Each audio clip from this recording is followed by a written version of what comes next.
Level 1. The Dreamer. You're 6 years old. It's October, and your dad is watching the World Series on television. Bottom of the ninth. 2 outs.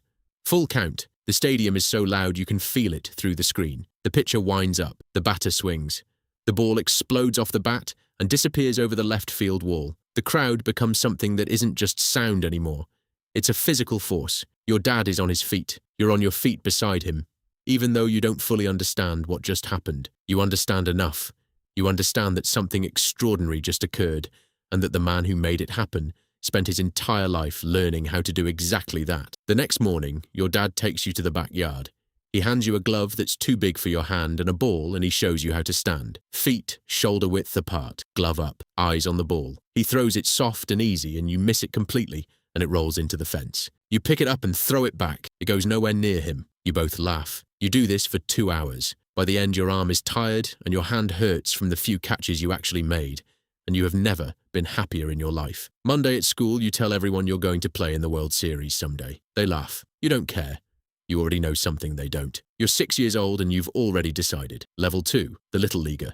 You're 8. You join your first Little League team. The practices are twice a week and the games are on Saturday mornings, and your mum drives you there in the dark while you eat cereal in the back seat still half asleep. The coach is a dad who played college ball and takes the whole thing more seriously than any of the kids do. He teaches you the fundamentals. How to field a ground ball by getting your glove to the dirt. How to track a fly ball by reading the trajectory off the bat. How to stand in the batter's box without flinching when the pitch comes inside. You're not the best player on the team. You're not even close. There's a kid named Marcus who can already throw harder than anyone his age should be able to, and hits the ball further than feels physically possible. You watch Marcus carefully. You study how he does everything. His stance, his grip, his follow-through. You practice at home every evening with your dad. You set up a target against the fence and throw at it until dinner. You miss more than you hit. That's fine. You're learning what it feels like when you get it right. By your second season, you're one of the better players on the team. By your third, you're starting every game.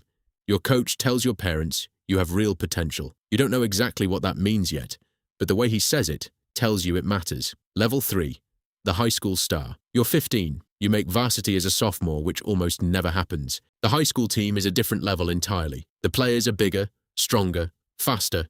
The pitching is faster. The field is bigger. Everything is harder. You struggle the first month. You go hitless in your first 7 at-bats, and you start to wonder if you've hit your ceiling. Then something clicks. You stop thinking so much and start reacting. Your average climbs to over .300.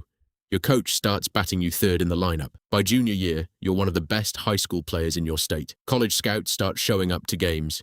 Men in polo shirts with program logos, standing behind the backstop with radar guns and notebooks. Your fastball sits at 88 miles per hour and rising. Your hitting mechanics are clean enough that 3 Division I programs send letters to your house. Your parents keep them in a pile on the kitchen table and read them on Sunday evenings. Senior year, you go to the state championship. You pitch 7 innings of 2-hit ball and go 2 for 4 at the plate, including a double that drives in the go-ahead run. In the 6th, your team wins. The local newspaper runs your photo. 2 weeks later, you get a call from an MLB scout. The draft is in June. Your name might be in it. Level 4, the minor leaguer. You're 18. You get drafted in the 4th round. Signing bonus that feels like a fortune to an 18-year-old. You sign the contract at your kitchen table with your parents watching, and you think this is it. This is the beginning of everything. Then you get to rookie ball and you realize you have no idea what you're doing. The players in the minor leagues were all the best player on every team they ever played on.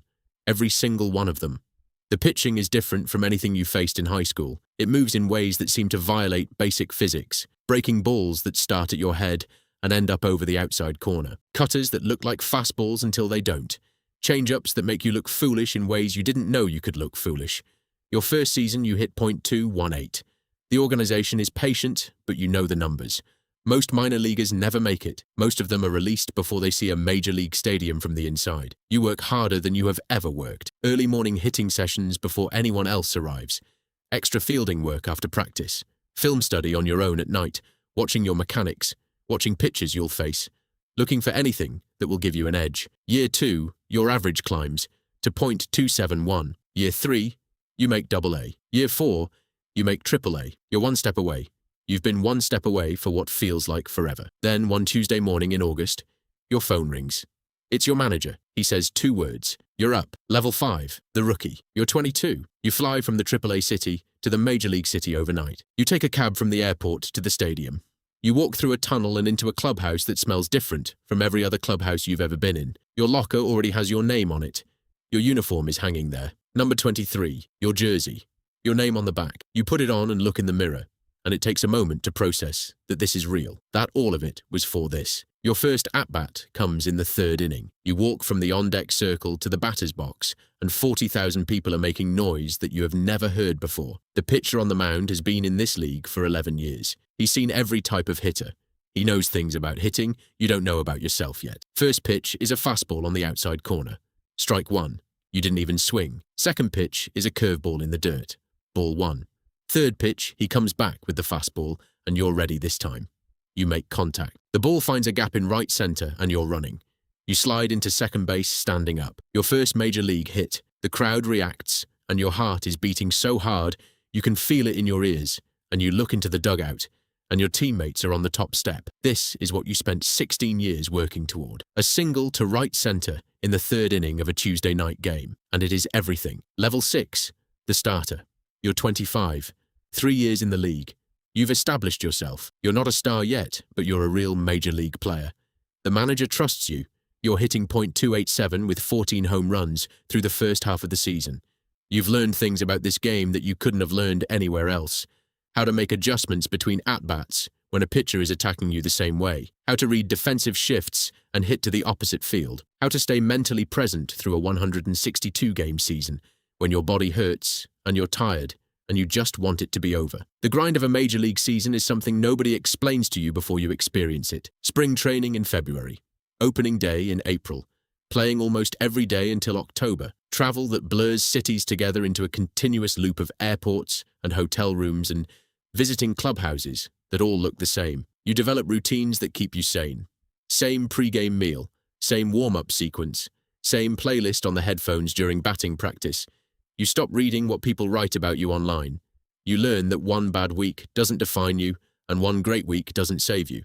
This game is long, and it rewards consistency above everything else. Your second All-Star season you finish with a .301 average, 22 home runs, and 91 RBI. Your name starts appearing in award conversations. You've arrived. This is real now. This is your career and your life, and you are exactly where you always knew you were going to be. Level 7. The legend. You're 34. 14 years in the major leagues. 3 All-Star selections. 1 batting title. You were part of a World Series team 6 years ago. You stood on that field in October while confetti fell and held the trophy and thought about the backyard when you were 6 years old. Your dad throwing you that ball, the glove that was too big for your hand. You've slowed down over the last 2 seasons. Your bat speed isn't what it was. Your body takes longer to recover. Younger players are faster than you in ways that feel new and strange. You know what's coming. You've known for about a year. This is your last season. You announce it in March, and the reaction surprises you even though it shouldn't. Tributes from teams you played against.